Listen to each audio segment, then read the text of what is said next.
Bollywood industry में यूं तो कई अभिनेत्रियां अपनी किस्मत आजमाने आती हैं, लेकिन कुछ हसीनाएं ऐसी भी होती हैं जो अपने अभिनय के जादू से हमेशा के लिए दर्शकों के दिलों में बस जाती हैं। आज हम आपको एक ऐसी ही शख्सियत से रूबरू कराएंगे जिन्होंने अपने अभिनय ही नहीं बल्कि अपने हेयर स्टाइल से भी हिंदी सिनेमा में राज किया। आज भले ही ये अभिनेत्री हमारे बीच नहीं है, लेकिन आज भी इनका ये हेयर स्टाइल महिलाओं के बीच काफ़ी प्रचलन में है। हम बात कर रहे हैं हिंदी सिनेमा की दिग्गज अभिनेत्री साधना शिवदासानी की। साधना अपने ज़माने की टॉप अभिनेत्रियों की लिस्ट में शुमार रहीं।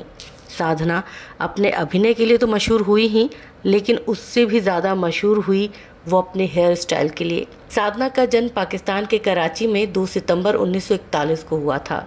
1947 में बंटवारे के बाद वो अपने माता पिता के साथ भारत आ गई।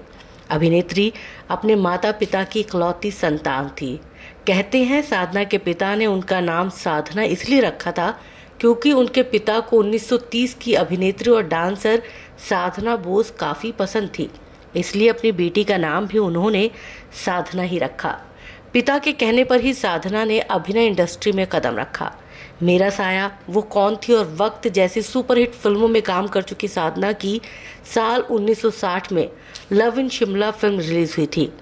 इस फिल्म को दर्शकों ने अपना बहुत प्यार दिया, लेकिन फिल्म से ज़्यादा साधना का हेयर स्टाइल फैंस के बीच काफ़ी लोकप्रिय हो गया। इस हेयर स्टाइल को लोग साधना कट के नाम से बुलाने लगे। सभी लड़कियों ने अभिनेत्री से इंस्पायर होकर यह स्टाइल करना शुरू कर दिया था। बताते हैं कि साधना बचपन से ही अपने बालों का खास ख्याल रखती थी।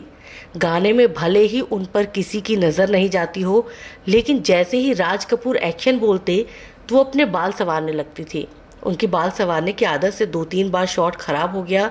एक बार राज कपूर का पारा इतना चढ़ गया कि उन्होंने साधना को जमकर डांट लगा दी।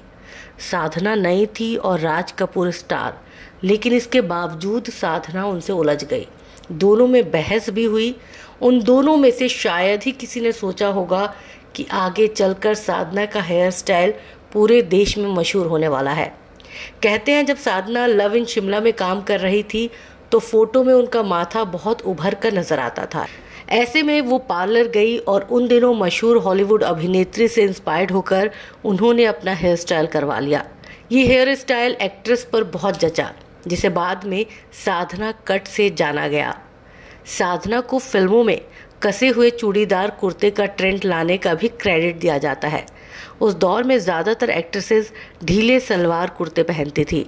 हालांकि यश चोपड़ा की फिल्म वक्त में उन्होंने टाइट कपड़े पहनकर नया ट्रेंड ले आए। साधना ने खुद फैशन डिज़ाइनर भानु अथैया के साथ मिलकर ये कपड़े डिज़ाइन करवाए थे। उसके बाद से 70 के दशक तक कई एक्ट्रेसेस ने उनके डिज़ाइन कॉपी किए। साधना ने 1961 की हम दोनों, 1962 की असली नकली और 1963 की मेरे महबूब जैसी कई सुपरहिट फिल्मों में काम कर खुद को टॉप एक्ट्रेसेस के बीच में लाकर खड़ा कर दिया। वो कौन थी और साया भी साधना की बेहतरीन फिल्मों में शामिल है। वहीं अगर साधना के निजी जीवन की बात करें तो मीडिया रिपोर्ट्स की माने तो लव इन शिमला फिल्म की शूटिंग के दौरान ही साधना की नज़दीकियां फिल्म के डायरेक्टर R.K. नैयर से बढ़ने लगी थी और इस फिल्म की रिलीज़ के 6 साल बाद इन्होंने शादी कर ली। साधना की लाइफ में सब कुछ ठीक था, लेकिन उनकी और R.K. नैयर की कोई संतान नहीं थी। वहीं R.K. नैयर की डेथ के बाद साधना की लाइफ में भारी उतार चढ़ाव आए। बढ़ती उम्र के साथ 1978 तक साधना ने महफिल फिल्म के बाद फिल्मों में काम करना लगभग बंद कर दिया। जब 1995 में अस्थमा से उनके पति R.K. नैयर का निधन हो गया तो साधना एकदम अकेली पड़ गई। कुछ समय बाद बीमारी के चलते उनकी एक आंख में दिक्कत हो गई, जिसके चलते उन्होंने घर से बाहर निकलना लगभग बंद कर दिया। जब भी वो घर से बाहर निकलती थी तो तस्वीर क्लिक करवाने से साफ इनकार कर दिया करती। साधना पति के साथ जिस घर में रहती थी उस पर कुछ लोगों ने मुकदमा शुरू कर दिया। घर बचाने के लिए साधना को कोर्ट के चक्कर काटने पड़े। उस समय भी किसी रिश्तेदार या करीबी ने उनकी कोई मदद नहीं की। जब तक केस चल रहा था तो वो आशा भोसले के सांता क्रूज स्थित घर पर किराए में रह रही थी। अकेलेपन में साधना खुद का ख्याल नहीं रख सकी और कई तरह की बीमारियों की चपेट में आ गई। उनकी हालत इतनी बिगड़ चुकी थी कि उनके मुंह से खून निकलता था। हालत नाजुक होने पर साल 2014 में उन्हें एक इमरजेंसी सर्जरी करवानी पड़ी। उन्हें कैंसर था। दिसंबर 2015 में साधना बुखार चढ़ने पर हिंदुजा हॉस्पिटल एडमिट हुई, जहां उनका 25 दिसंबर को निधन हो गया। चंद रिश्तेदारों की मौजूदगी में उनका अंतिम संस्कार ओशिवारा शमशान घाट में करवाया गया।